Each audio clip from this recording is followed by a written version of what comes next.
नमस्कार, मैं हूं मोनिका जायसवाल और आप देख रहे हैं इंडिया न्यूज राजस्थान। और आइए रुक करते हैं सीएम अशोक गहलोत बैठक में क्या कुछ कह रहे हैं।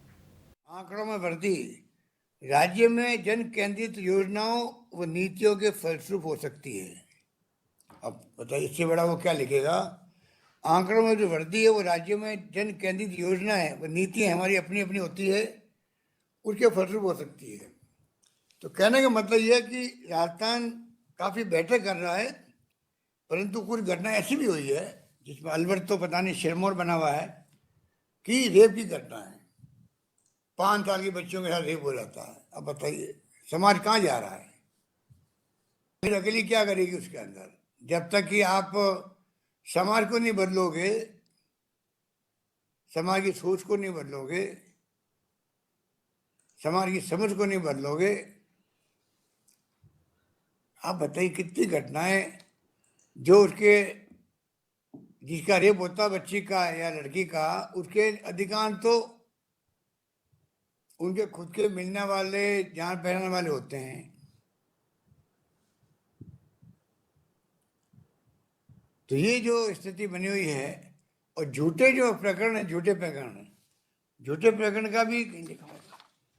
झूठे प्रकरण का भी आप देखिए, जो आंकड़े हैं वो राजस्थान में जो है झूठे प्रकरण सबसे अधिक दर्ज हो रहे हैं। अब देखिए 2019 में महिला अपराधों की 45.88, 20 में 45.23, 21 में जून तक 47.56% FIR जांच में झूठी पाई गई। बताइए आप 47 पॉइंट के लगभग जो है अगर झूठी पाई जाए FIR, और पॉक्सो एक्ट के मामले में 2019 में 23.65, 2020 में 26.67 और जून 21 में 20.70 तक मामले झूठे पाए गए। ये काफी चिंताजनक आंकड़े हैं ये, क्योंकि ये अपराध की गंभीरता को कम कर रहे हैं।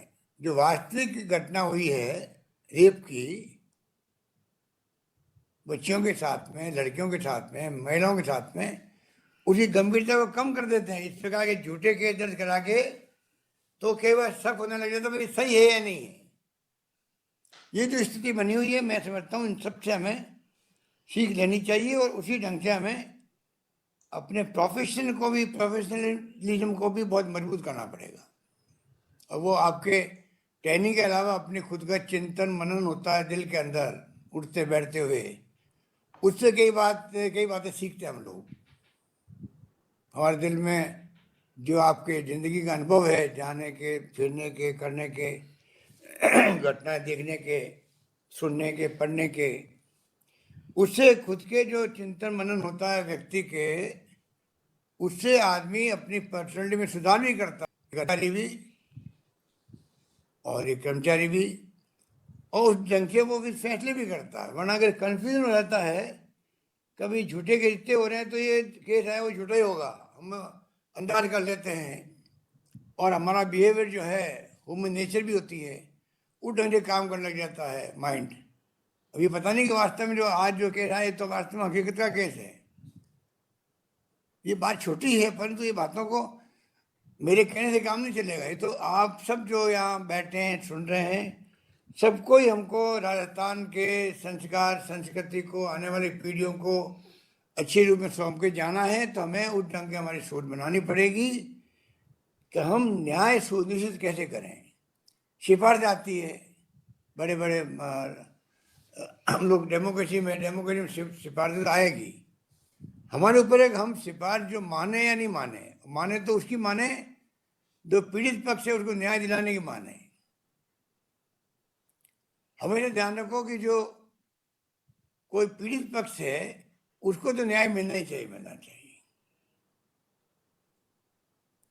अगर उसको न्याय नहीं दिलाएंगे, सिफारिश मान लेंगे अपराधी की, और अपराध बहुत बड़ा अपराध है, तो आपकी फिर जो ड्यूटी है जो आपने संभाली है जिंदगी में, आप सर्विस में चयन किया आपने आने का, पुलिस महकमे में या जिला प्रशासन में, उसमें फिर हमारी कमजोरी साबित होगी। आप अपने न्याय नहीं कर पाएंगे अपने साथ में। तो मैं उम्मीद करता हूँ कि राजस्थान में हम लोग क्राइम को कंट्रोल रखें, उसके लिए पूरी तरह समर्पित हो जाएं, प्रतिबद्ध हों, और साथ में ही लॉ एंड ऑर्डर की स्थिति बनी रहे। क्योंकि अभी जो माहौल देश में है, समाज में सब तरह के लोग होते हैं, कुछ बर्दाश्त करने वाले होते हैं, कुछ बर्दाश्त नहीं कर सकते हैं। और डेमोक्रेसी के अंदर बर्दाश्त करना सीखना चाहिए आदमी को, टॉलरेंस पावर होनी चाहिए। दुर्भाग्य से आज जो सरकार है दिल्ली के अंदर भी, उसके राज में दबाव है, जुडिशरी पे भी, इनकम टैक्स, ईडी, सीबीआई, सब पे दबाव है। और लोगों में घबराहट है, पता नहीं हमारे टेलीफोन टैप हो रहे होंगे। ये बात हम तो 5 साल से बोल रहे हैं, अब तो वो पता नहीं नया वो इसराइल का कौन सा एपिसोड आ गया, परंतु हम तो पहले से कह रहे हैं।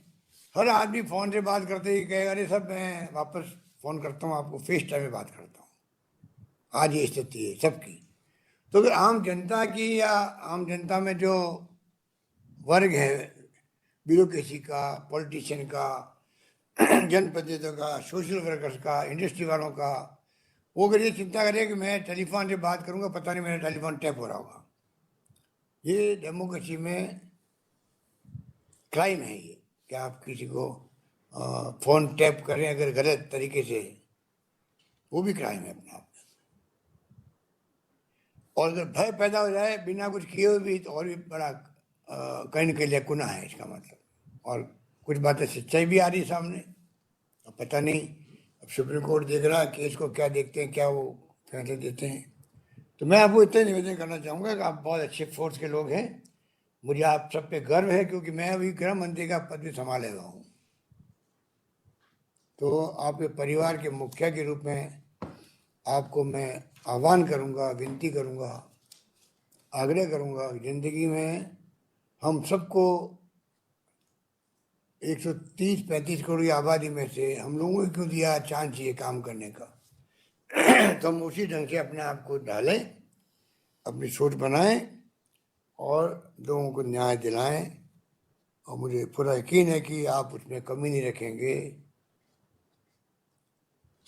यही बात कहता हूँ, मैं आप सबका शुभकामनाएं देता हूँ। क्योंकि आपके यहाँ कोविड के वक्त में भी आपके करीब 56 लोग मारे गए हैं कोविड के अंदर। इसका मतलब है, बताइए आप, जिंदगी को रिस्क में डाल के आप लोगों ने सेवा की थी उन लोगों की।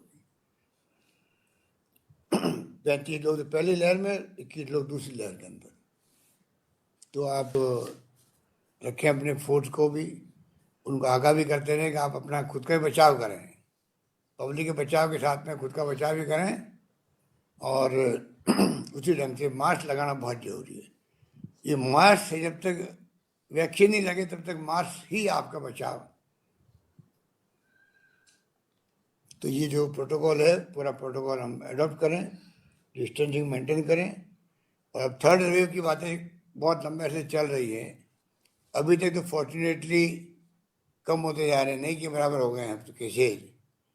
और अगर हम इससे बच जाएं तो मैं समझता हूँ बहुत बड़ी बात है, क्योंकि दुनिया के मुल्कों में तीसरी, चौथी, 5वीं वेव आ चुकी है। अमेरिका में 5वीं वेव आ चुकी है। अभी अमेरिका सबसे ज़्यादा तकलीफ के अंदर, लगभग 1 लाख लोग आ रहे हैं प्रतिदिन वहाँ पर।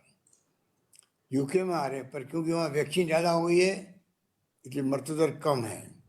तो मैं आप सबसे अपील करना चाहूँगा, पूरे प्रदेशवासियों से भी, कि अभी कोविड पूरी तरह गया नहीं है, बचाव करना ही पड़ेगा, मास्क लगाना ही पड़ेगा। जिससे कि दूसरी लहर एकदम अचानक आई थी, पूरे देश में हाहाकार मच गया, ऑक्सीजन की कमी हो गई, दवाई की कमी हो गई।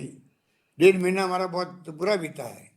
मैं उम्मीद करता हूँ कि इस बार हमारी पूरी तैयारी है, अगर लहर आएगी भी तो हम उसका मुकाबला आप सबके सहयोग से करेंगे। यही बात करता हूँ, मैं अपनी बात समाप्त करता हूँ। धन्यवाद। जय हिंद। धन्यवाद। धन्यवाद श्रीमान जी।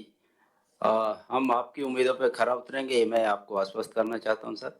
और पूरा पुलिस बेड़ा आपने जो निर्देश दिए हैं उनकी 100% पालना करने की कोशिश करेंगे। धन्यवाद सर।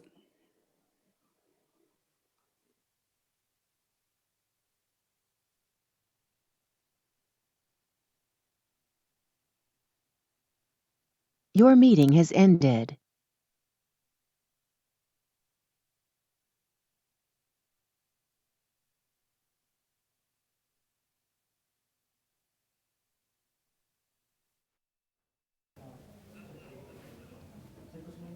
तो आप सुन रहे थे सीएम अशोक गहलोत को, जिन्होंने वीडियो कॉन्फ्रेंसिंग के जरिए 4 नए थानों को लेकर उद्घाटन किया। इस दौरान उन्होंने राज्य में बढ़ रही कई वारदातों को लेकर भी असंतोष जताया। सीएम अशोक गहलोत ने कहा कि आजकल फोन टैपिंग का मामला बहुत सुर्खियों में है। कई बार लोग बातचीत करने में भी डरते हैं, पर किस तरह बातचीत की जाए, कब लोग अब संकोच करने लगे हैं। ऐसे में उनका ये संकोच दूर होना चाहिए।